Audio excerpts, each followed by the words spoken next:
Good morning, good afternoon, good evening. However you're watching, wherever you're watching, however you're listening, wherever you're listening, it is the Bet Online to Salute Detroit podcast, and it's another special Thursday here. We have a special guest. You guys know him. This is probably one of the biggest USC Twitter fans on the Twitter or the X or whatever they call it. We call it Twitter. People call it the X. Elon Musk Company. We'll leave it at that. One of the biggest ones on there. We all love him. We got him here today. We got our man, Eric Nation, a.k.a. at Fight on Rusty. Rusty, how are you doing today? I'm good. Man. How are you? I'm doing well. I can't complain. See, he says, how are you right away, Ryan and Jamal? You guys can learn from him. You always try to throw it back. But yeah, you're right. It's working in a consultancy business. So I got you. And then we'll pass it on. We got our man, the Madman. His beard is thicker than mine today. I'm impressed, Madman. You're looking good there. Listen, good. I shaved while I was in the car talking to you 35 minutes ago. You know, there you go.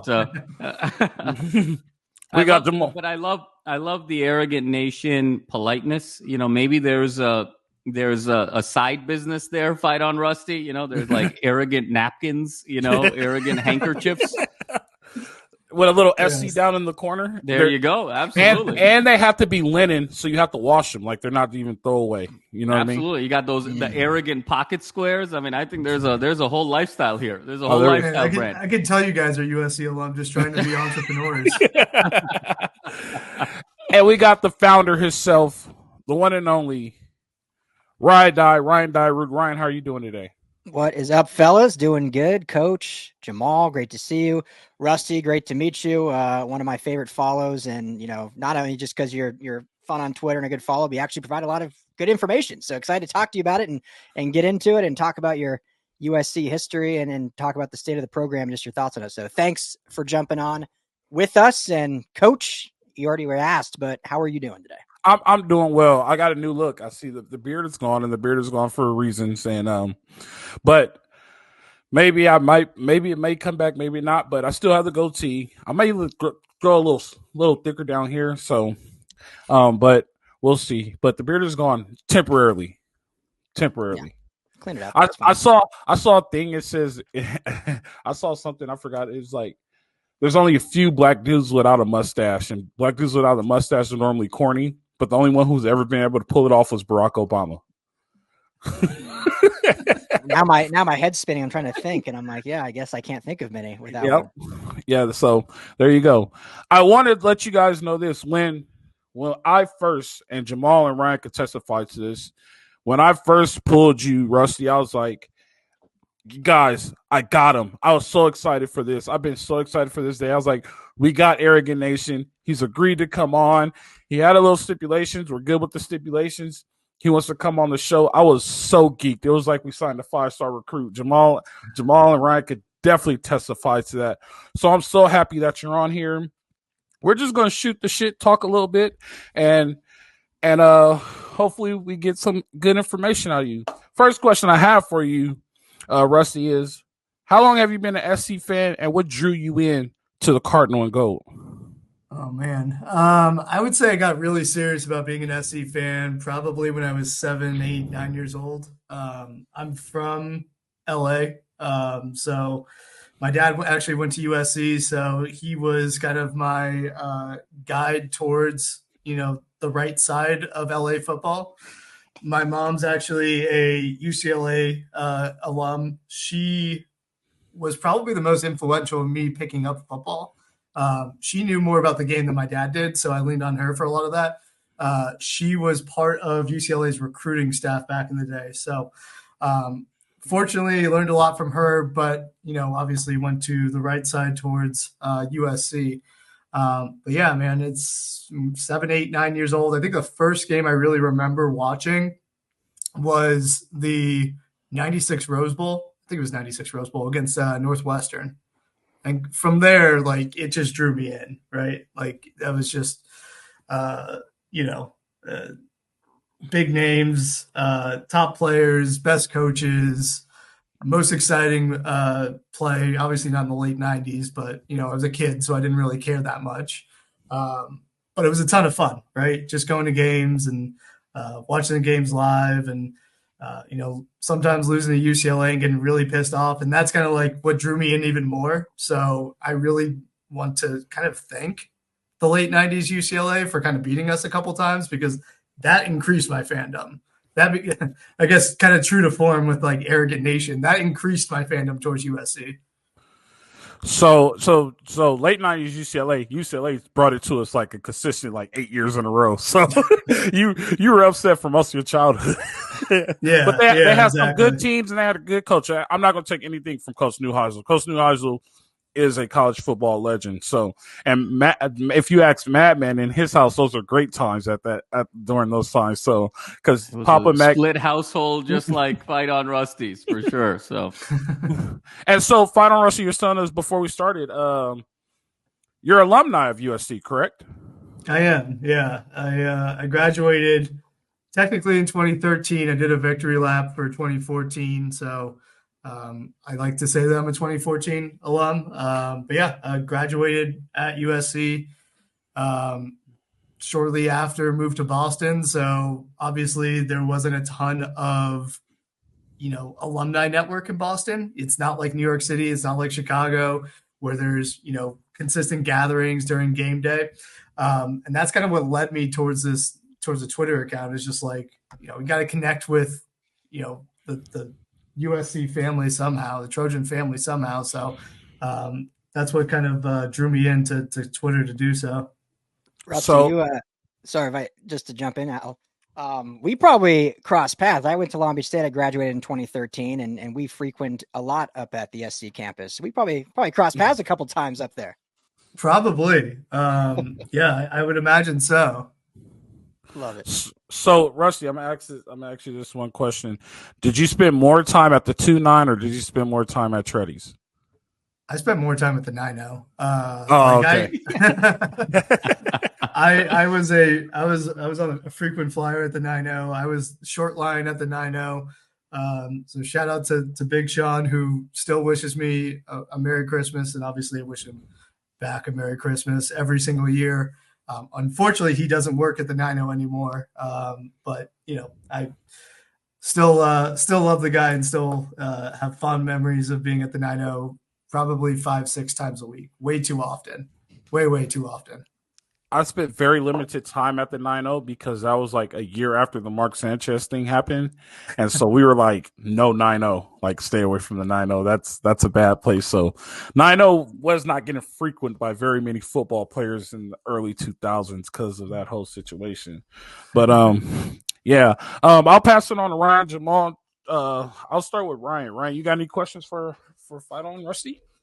Yeah, absolutely. So, Rusty, just kind of looking at this team now, and I feel like you're, so plugged into the team and you obviously follow so intently. And I love the interaction you have with all the other, I guess, former Pac-12 teams now, but, the old rivals of SC. And, but just your thoughts on the program kind of is, kind of a two-ended question, I guess. Your thoughts on the state of the program right now and your thoughts on, Lincoln Riley as a whole. Obviously, the hype when he came in, the great first season, and then the letdown this year, but we've kind of have seen a resurgence in this offseason. So just your thoughts on the program and Lincoln Riley and just your opinion of Lincoln Riley moving forward.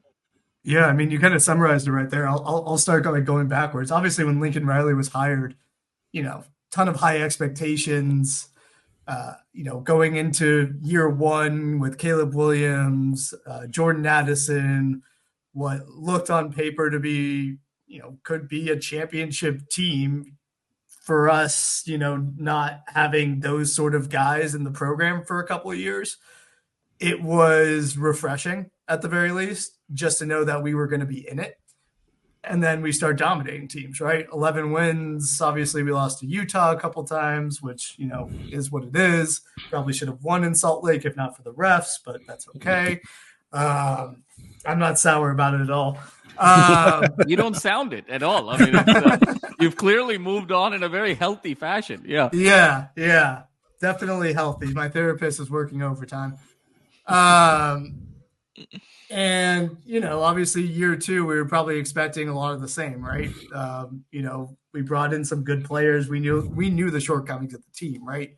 Grinch is going to hold us back, but if we can, put up a top 40, top 50 defense, this team can really make some noise, make the playoffs. Who knows? Obviously, that didn't happen, right? So, it is what it is. I think Lincoln Riley made the right move probably sooner than he wanted to. Just, kind of by the wayside, knowing that Grinch was already fired probably halfway through the season. He let him coach a couple more games. There was already some sort of knowledge base that he was not returning, which obviously, leaving him on the field to consistently call bad defenses pissed off the fan base even more. Where we are now, tons of excitement, right? I mean, we brought on someone that Michigan fans are begging to bring into their program to be their defensive coordinator. We brought on a top defensive line coach. We brought on North Dakota State's head coach as our linebacker coach. Like, that's absurd, right? And then Doug Belk, who, it's like just obviously being kind of a Saban disciple there, worked with Kirby Smart while he was at Alabama. Saban actually wanted to bring him back into the program into Alabama. So, just a really, really solid defensive staff. So, I look at that and I think, okay, well, there's going to be some very good development with a lot of these guys that probably were held back in the Grinch system, right? You think of like a Mason Cobb who really flashed on film at Oklahoma State. And I know he's not a fan favorite, but he flashed on film at Oklahoma State. He was one of the top returners in stops for PFF last year. And he just didn't fly well in Grinch's system. So, I'm excited to see what D'Anton Lynn can do for a lot of these guys. And, you gotta give credit to Riley, right? He said that his focus was going to be the defensive side of the ball. He was going to bring on players on the defensive side of the ball. And I'm really, really excited about the staff that we have. And, hopefully that transitions into, what we need on the recruiting trail and what we need possibly in the transfer portal with some, couple of key positions. So, I know it's kind of a long-winded answer, but, it obviously helps to have full context of everything. And just knowing where we are now, it's just really kind of exciting to be a USC fan heading into the Big Ten, knowing that there's a weaker Washington, a weaker Michigan. Really, the only limitations are ourselves again. So I think that's important. So I'm excited for it. I will say this, Rusty. I did not think, and Jamal and Ryan I did not think that Lincoln Riley was going to fire Alex Grinch. Like, there's audio of me saying, I don't think it's going to happen. I didn't think it was going to happen. And when it happened, it completely shocked me. I was like, oh, okay. So maybe he does have an idea. Maybe he is going in the right direction, but I never thought that was going to happen. Just the way Lincoln was progressing, but he's made a 180 and I'm impressed with the way he's going. You go ahead, Ryan, with your next question. If you have one, I just want to throw that in there. Rusty, I'll ask you kind of two questions. One is, the past and another is on the future. So kind of a past question is, with all your years of fandom, your one favorite USC team of all time and why?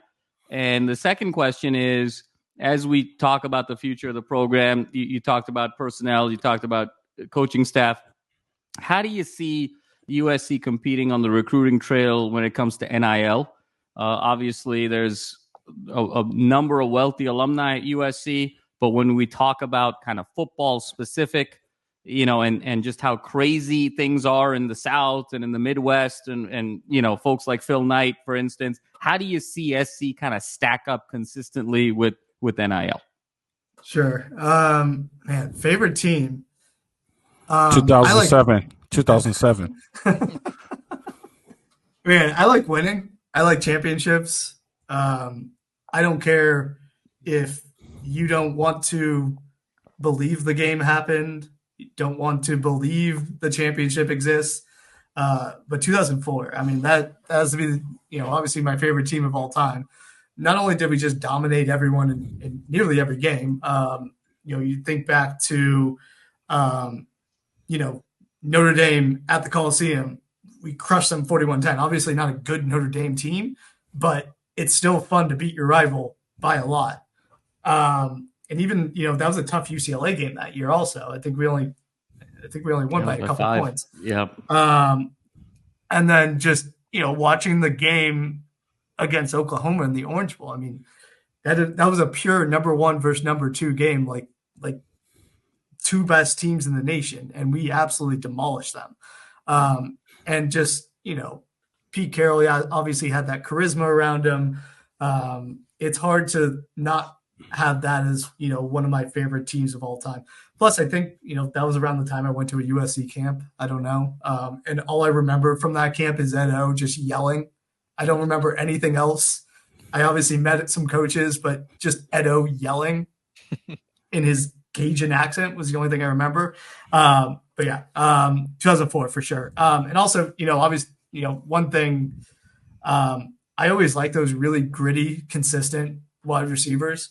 So Steve Smith was one of my favorite players of all time. He was someone that you can consistently depend on. Obviously a younger player at that time, but somebody that we depended on a ton in that year. So, kind of the guys that I really enjoyed watching. We were on that three touchdowns in that Orange Bowl, Rusty. Yeah, yeah, exactly. So, in NIL, so there's a lot of, I feel like, misconceptions about USC and NIL. Only because we happen to be in a conference in a fertile recruiting area with Oregon, right? Oregon is not spending what anyone would consider market prices or market a market salary for any sort of transfer portal player or recruit or any of that. They're kind of blowing up the market, right? So when I look at NIL a couple of years ago, just from what I've been told, it was a mess, right? There were people that were supposed to be in charge of NIL that actually left USC at the time. Who was left over? Obviously, Spencer Harris has done a great job just kind of, doing the day-to-day work that has really kind of accelerated House of Victory, moved us out of Boulevard, but accelerated House of Victory to where it is now. And, obviously the work that he's done has been, really good in my point of view. He's had to deal with a lot of, kind of negative conditions, fundraising, for example, kind of being set back by the previous administration under Mike Bone. Although he's somewhat of a fan favorite for whatever reason still, the more you hear about what he didn't do, the more you dislike him. But, when Jen Cohen came over, she really changed the game, right? She made NIL and fundraising her number 1 and number 2 priorities, or I guess 1A, 1B. Obviously, the difficult thing for her is she's fundraising for facilities at the same time, right? So she came into a job that they already announced facilities basically, and she had to go out and fundraise for them. She had to find the money for it. Obviously, there's a ton of money up for it, but there needed to be additional money brought back in for the new football facilities. Couple that in with, getting folks involved on the NIL front. She's done such a good job. I mean, we would not have people like, there's been pictures of Gavin with Rick Caruso hosting a fundraising event a couple weeks back. People like him getting involved and getting some folks with some deeper pockets involved. I think one of the websites, I think Scott Schrader said that NIL will not be a problem for USC in 2025 class. 2025 class. I get confused with it. 2025 class. And I would probably echo a lot of what he said. We're still going to find situations where we're getting outspent in certain areas, with a Miami or an Oregon. But you look at the staff that we have, they're going to attract a lot of talent, right? And they're going to attract a lot of talent that are willing to listen to NIL conversations that differentiates ourselves, differentiates LA, differentiates USC, because we know it's a different ballgame, right? You come out to LA, it's Hollywood. It's, you've got all the major, not just studios, but also, the major companies are kind of in the surrounding area, whether it's, a couple blocks away from LA down in downtown or, in Southern California as a whole, going all the way down to San Diego. It's a fertile ground for, folks to kind of get involved in different ways in NIL. Obviously, that's the old school marketing way, but there's different ways that for them to get their exposure and get their name out there. I think that this year is going to be a true test of what we can do with NIL. So if we do see hiccups, we can kind of raise our hand and say, what the hell is going on? But I think at the same time, we're going to see a lot more noise. I guess a lot better reception from folks, knowing that we don't have an Alex Grinch in the way, knowing that we have, one of the best defensive line coaches out there coaching college kids, bringing in kids from, the South and really making an impact there. I think that there's going to be a lot of positive momentum. We'll see how it works, come April, May, June, when you start seeing, official visits pop up and who's going to visit. But I think there's a lot of reasons to be excited about NIL. So me and Jamal had this talk before, and this was a recruiting tactic when USC recruited me. Like, they're like, you see downtown, we own downtown. Like, that's us. Like, you want a job down there, you can get a job down there. All you have to do is graduate from USC.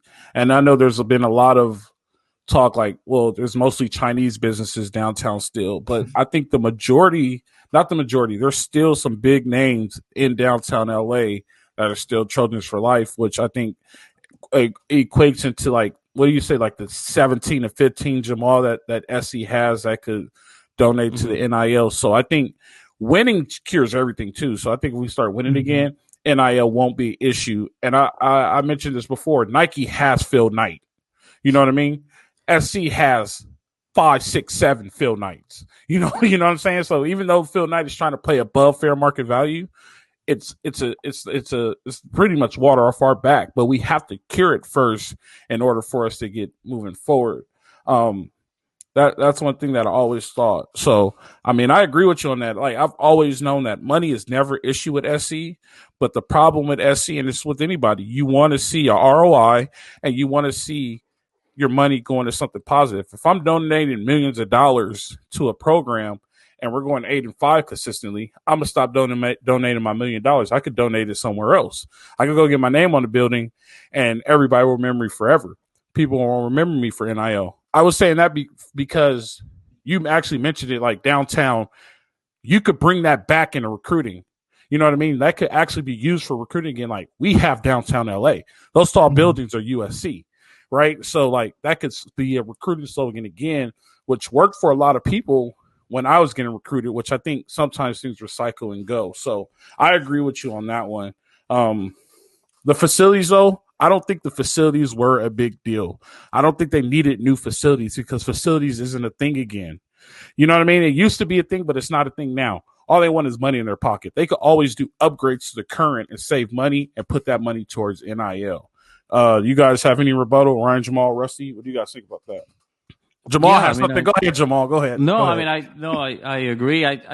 Rusty, I kind of want to take the conversation in another lane here about next season. What do you think about the quarterback and Miller Moss and Maeva? And what are your thoughts on kind of who the signal caller will be, who the signal caller should be, and also maybe a little bit about the Miller Moss impact on the USC team culture? Yeah, so obviously we all saw the Holiday Bowl. It wasn't a bad Louisville defense, right? So Miller Moss pretty much carved up a pretty good, obviously not top 10, but top 35, 40 passing defense in Louisville. So, obviously you got to say he's the front runner right out of the gate. He knows the system. He knows the players. He has the chemistry. He's the guy that, you obviously the reporters that we have don't have, the full vantage point of seeing practices, but, they do see him consistently working after practices with Jacoby Lane, Deuce Robinson, and some of the younger guys, Makai Lemon, and some of the younger guys. So, he has built up that chemistry. I'm really excited because you look at Zachariah Branch. Zachariah Branch didn't get behind the defense at all this year, right? He got behind the defense twice on the same play, basically same play design. And it was just, a couple inches off from the throw that Miller-Moss had on both throws. So that's something that obviously they'll work on over the offseason. That chemistry will continue to evolve. I think that, you look at Lincoln Riley's offense, and it is one that can be flexed. And this isn't my own thoughts. These are some of the thoughts that I picked up from someone else. But it can be flexed in so many different ways, right? So Caleb Williams' offense was the Caleb Williams offense. The offense that we saw in the Holiday Bowl looked a lot like what he did with, Baker Mayfield at Oklahoma. Lincoln Riley's offense, knowing that it's flexible, kind of gives the, I would say the lead right now to Miller-Moss. But, you look at Maeva, you look at his film, I mean, he jumps off, right? He's athletic. He's got a strong, you make strong throws. He can put players in a position to make plays, which is, kind of the hallmark of Lincoln Riley's offense, right? He wants to get players in a position to make plays down the field. I think it's going to be a great QB battle between the two. I think that they're, obviously they're not going to announce it won't behoove, the team or Lincoln Riley or the QBs to know who the starter is after spring camp. So, obviously that's kind of a given, but, we'll probably hear who wins that. I wouldn't be surprised if it's Miller-Moss just because of his familiarity with the system and his development and his chemistry with some of the guys. And that being said, obviously, we're not in the locker room, right? So we obviously take what we see on film, on video, on TV with you have to take it with a grain of salt. But Miller was a leader on the sidelines, and Caleb was a leader in different ways. He was very respected by the guys, but to see someone that fired up and getting in the lineman huddle, getting in the wide receivers huddle, and really making himself that leader for the team, obviously makes a huge difference, right? So that's something that I noticed, and I think that that's something that we'll continue to see evolve. I think that if Maeva is, I obviously think he was smart to come to USC and develop under Lincoln Riley. But if he waits his turn, I think he's going to be a great player, right? So I'm not saying that he won't win the QB competition because I don't have eyes on that either. But, just the familiarity with the system, the chemistry, and just Miller just being a leader in the locker room, I think that kind of sets him apart at this point. What do you think about the Juju situation? That's his name, right? Julian? Yeah, Julian, Juju Lewis, yeah. Yeah, it's Julian Lewis. What do you think about the Julian Lewis situation? Do you think he's just flinching, or do you think he really has his recruitment open up and SC should be panicked? What do you guys think?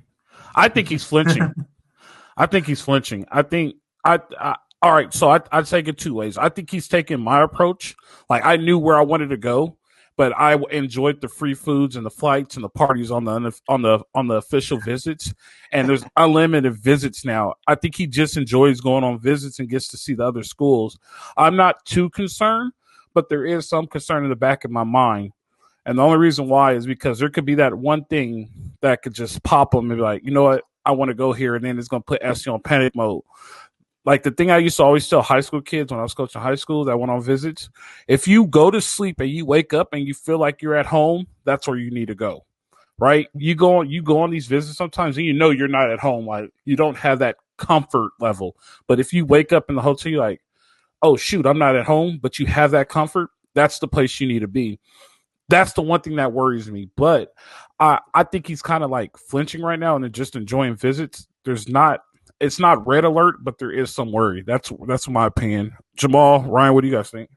Yeah, I think in this day and age, Rusty, there's always room to be worried. It feels like, obviously, with this new era of college sports and college football in particular, things are so much more short-term in nature, instant gratification in nature, transactional in nature. So things like continuity, loyalty, stability, those values seem to be falling under the line to, hey, where am I going to get the biggest bag and where am I going to get the biggest opportunity to play? And so as a result of that, there's just so many moving parts with all of these teams that I don't think you can ever feel truly comfortable that you've got a kid locked up, especially when you're going up against the likes of a Georgia and some other preeminent powers. So I don't think that USC is particularly at any sort of disadvantage or there's any sort of inflection point right now.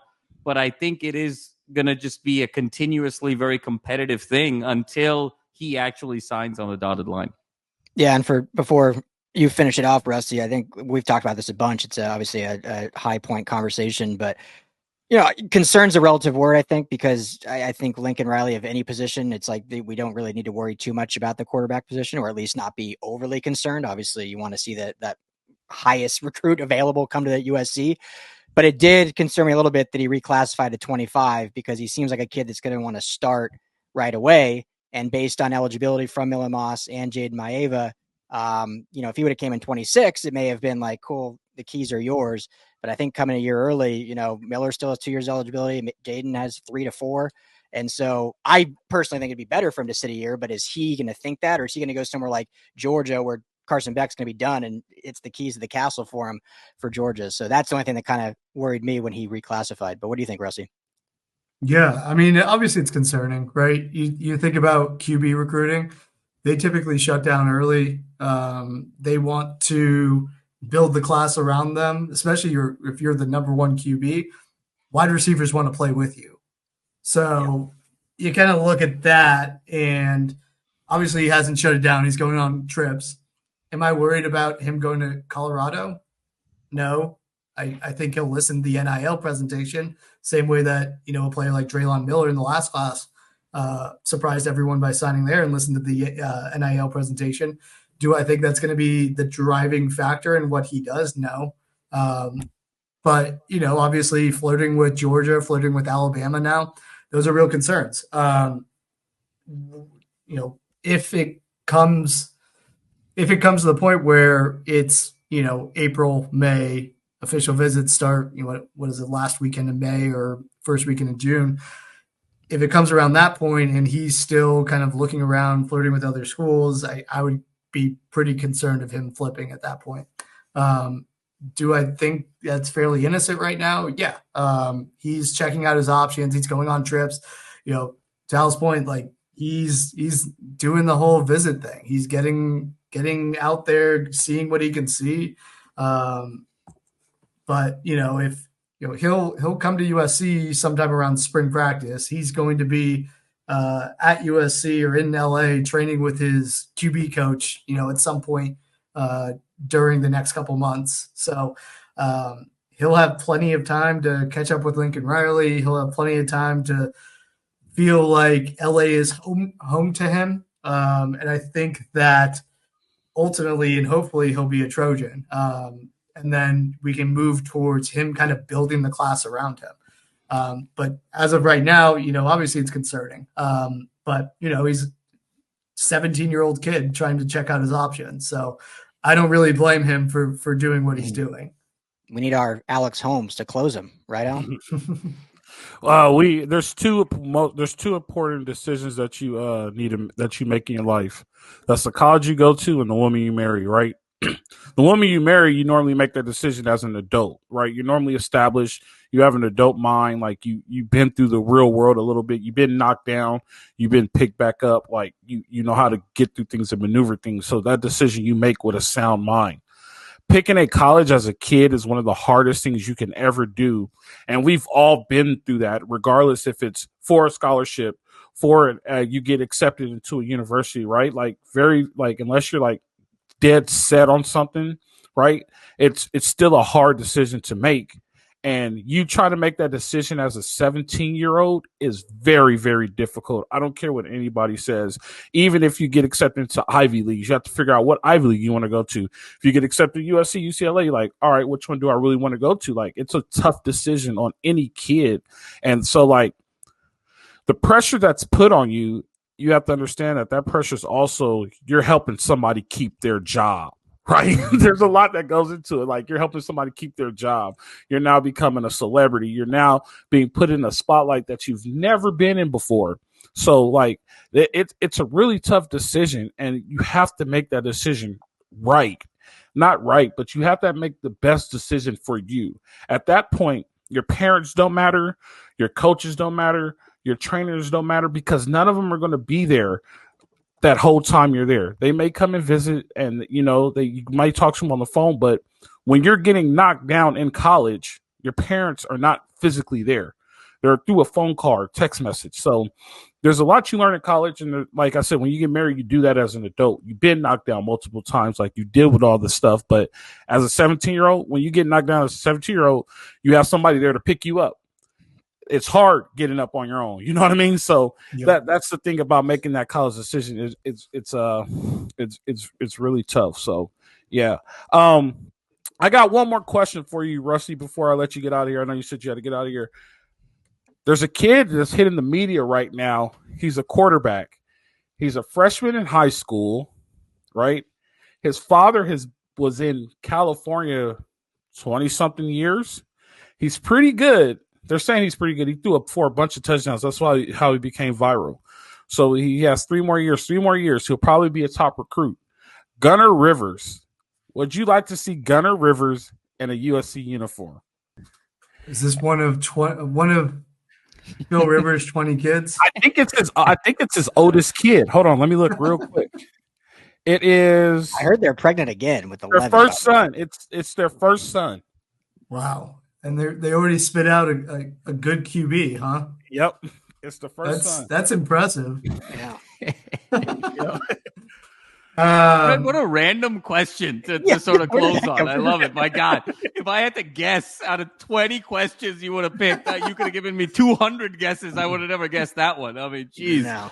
After your answer, I have one final one, and then we will. Yeah. I don't know. I don't know much about him. I'd have to look at his film. Obviously, if he's, getting some hype, he has the last name. I hope that he wouldn't be a lean towards his pops went to NC State, right? Yeah. So I would hope that he's not a lean over there. But yeah, I mean, again, I lean into Lincoln Riley being the QB whisperer, being the QB guru. I don't care what other people are saying. He's going to be at USC for years and years and years until he doesn't want to coach anymore, which, could come sooner or later. But, if Gunnar is a good QB, yeah, bring him in. Let's have Phil Rivers around the facilities. That'd be awesome. I just think about Phil Rivers just yelling at people on the field. I just hope that Gunnar has that same attitude. That'd be great. Yeah. Quickly, Rusty, and you don't have to reveal any people you talked to or whatnot, but you were the first one I saw 2 or 3 weeks ago kind of tease Coach Henderson coming to SC on Twitter. And sure enough, right as the Rams were eliminated after losing the Lions, the next day or the day after, Coach Henny, signs with SC and gets here. So just how did you have an inkling for that? And what were your thoughts on just, getting arguably the best defensive line coach in the NFL to come here? Yeah, well, first, I mean, it's awesome, right? How lucky are we that we got Eric Henderson to be our defensive line coach? Again, proof is in the pudding about Lincoln Riley getting serious about defense, right? But kind of the story there, I got a text from a buddy around Christmas time saying that they think that Eric Henderson, he had connections to the Chargers, the Rams. There's rumors around the Rams facility that Eric Henderson has received an offer from USC. Went quiet for a couple weeks, and then randomly Eric Henderson followed me.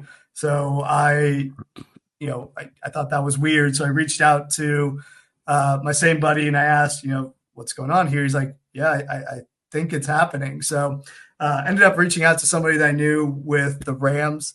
And he said, there's kind of an anticipation that he's going to be leaving. He's very well liked in the organization. They see he has a very high ceiling as a coach, whether that's in college or the NFL. And they'll do whatever it takes to keep him on the Rams staff. I think he got an offer that he couldn't refuse from USC. But yeah, that's pretty much the story there. The drumbeat just got louder throughout the NFL season, towards the end of the season. yeah, it was fun to tease people about that, kind of knowing that it was possibly going to be happening. So there was another writer for USC who reached out to me. He's like, this is happening, right? It was like, yeah, it's happening. Yeah. So, Rusty, I'm gonna get 30 seconds, and we'll definitely let you go. We'll close on this. Given the information that we have today, right, the state of the team and the state of everyone else, state of Michigan, state of Washington, everybody else on that schedule next year, what do you think is going to be USC's record in 2024, and what's a reasonable outcome to expect from this team in 24? So my guess right now, knowing that I have all the hype of the offseason, all the hype of the defensive coaches, I am pumping all the sunshine, is 11-1. I'll take that. Yeah, I'm going 11-1 with everything I know right now. Who's the loss to? I'm giving LSU the benefit of the doubt. No, I thought so. You think we lose the opener and then run the table? Okay, yeah, okay. I do. If we beat LSU, 12-0 is not out of the realm of possibilities, right? We play most of our tough games at home. We don't travel east outside of after October 19th. So I think there's we've gotten a pretty favorable schedule. We've gotten lucky with some coaches leaving, and I think ultimately we're going to see if the Big Ten and defense is really a thing, right? So I think our defense is going to be, much, much improved. But if our offense is able to do what Lincoln Riley has done in the Big 12, has done in obviously the Pac-12, it's going to be really exciting. That was good to hear. Hey, Rusty, I really appreciate you coming on. In fact, I love your Arrogant Nation name. I tell Jamal this all the time when we get into USC UCLA talks. Like, we are better than you. Like, we have the arrogancy. Like, we just are better than you. Like, so seeing that, I could do no more but agree. I could do no more but agree. So, but I love the work you're doing on Twitter. Keep it up. I love the fact that you came on here. Like I said before, like, we're a big family. All Trojans are family. Doesn't matter what you're doing. If you have a different Twitter handle, different podcast, we all are one community. We all come together. We all collaborate. And I love the fact that you came on here. I appreciate you. Pretty sure Ryan and Jamal appreciate you guys for coming. Absolutely. Appreciate you for coming on too. Anytime you want to come back on, you have an open door. Just let us know. You can come back on anytime. The answer is always yes. Thank you. You've been a great host, man. I appreciate you. Ryan, Jamal, we got another one in the books. I think we did a good job. We got one of the top man on social media on our show today. We could do nothing but be happy about that one. I appreciate you guys. Thank you guys for joining. Once again, it's the Bet Online Salute Detroit podcast. You know how it goes. Live free, fight on.